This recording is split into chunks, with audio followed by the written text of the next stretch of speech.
vi var en stor vennegjeng som møttes hver torsdag, vi var over 30 stykker da. Så møttes hver torsdag på Potta i mange år, fra midten av 90-tallet. Så det var en del av denne gruppa da, som da var i en middag. Vi var 5-6 stykker som var i en middag, og så satt vi og drodla rundt. Kan vi gjøre noe? Og da skula vi litt til Sverige, for da hadde jo de startet Sylvester. Så fant vi ut, ja, men vi kan jo gjøre noe av det samme. Lage et eller annet på nett som gjør at det blir lettere for folk å treffe hverandre. Det var liksom det som var, for vi er alle sammen stort sett født og oppvokst i distriktene og flyttet til Oslo. Så vi visste hvor viktig det var å klare å finne møteplasser utenfor Oslo. I Oslo var det jo greit, for da hadde du utesteder og diverse ting.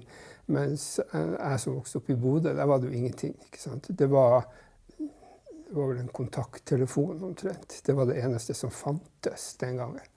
Så da fant vi ut at da må vi lage noe som gjør det enklere for folk utenfor Oslo i distriktene å treffe hverandre. Og da, under den middagen, så kom vi på det. Men det gjør vi. Og så kom vi opprettet selve firmaet, Geyser AS, en måned etterpå. Og så var vi på nett i september 2000. 22. september 2000.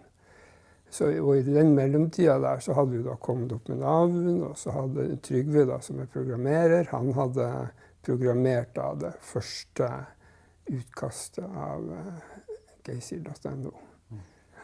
Kan du huske litt hvordan så den ut, den første utgaven? Hvilke funksjonaliteter hadde den? Vi hadde jo det vi kalte for ministrategikonferanser. Oss 6 som var en del av dette til å begynne. Så vi snakket hele tiden om at nå skal vi ha en ny MSK. Og da hadde vi voldsomme vyer. Vi hadde så masse kategorier, og vi skulle ha masse journalistikk, og det var veldig omfattende. Men etter hvert som vi da tida gikk, så vi at dette går jo ikke. Vi kan ikke ha alle disse kategoriene. Vi klarer ikke å fylle alt det her med stoff. Så da måtte vi begrense det ned. Så jeg klarer nesten ikke å huske første versjonen, sånn hvordan den så ut. Jeg klarer ikke å huske akkurat nå. Men det jeg husker, det er det at vi lanserte. Det var en middag hjemme hos oss. Skulle vi ha det lansering med brask og bram, og det liksom trykke på knappen, og så skulle vi være på lufta. Og så krasjet det jo med en gang, ikke sant? Og så ble det litt sånn kaos, men vi klarte å finne ut av det.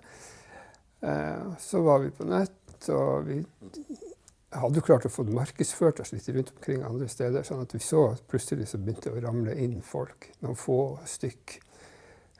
Det var en vill jubel. Dette går jo bra. Og så gikk det noen måneder, og da hadde vi en maksgrense på 125 som kunne være innlogget samtidig. For da var serveren full på en måte. Da hadde vi ikke rom for noe mer trafikk. Så da var det å begynne å kjøpe servere. Så vi kjøpte en pakkeløsning, så vi fikk en til å bygge en server for oss. Og det var jo egentlig en morsom historie, for at han drev jo og fikla med denne serveren, og fikk jo ikke ting helt til å stemme inni denne dingsen. Så han måtte bruke en sånn, jeg håper å si det du har igjen når du har brukt opp dorullen, og putte inn i serveren for å få ting til å holde seg på plass, for noe ble for tungt, så det holdt på å falle ut og sånn. Så dette var den første serveren som vi eide. Så fikk vi satt den hos et firma, for Trygve jobbet den gangen med programmering, og det firmaet hadde også linjer. Så fikk vi satt den serveren hos dette firmaet, og fikk en kjempeavtale, liksom fri flyt med trafikk og i det hele tatt. Og til slutt så krasjet det jo for dette firmaet, fordi at vi fikk så mye trafikk at dette firmaet kunne ikke ha oss der lenger, fordi at de fikk ikke plass til sine egne ting. Det krasjet for dem også, ikke sant? Så bare begynte det å rulle, og vi måtte få mer profesjonelle leverandører av server og linjer og sånn.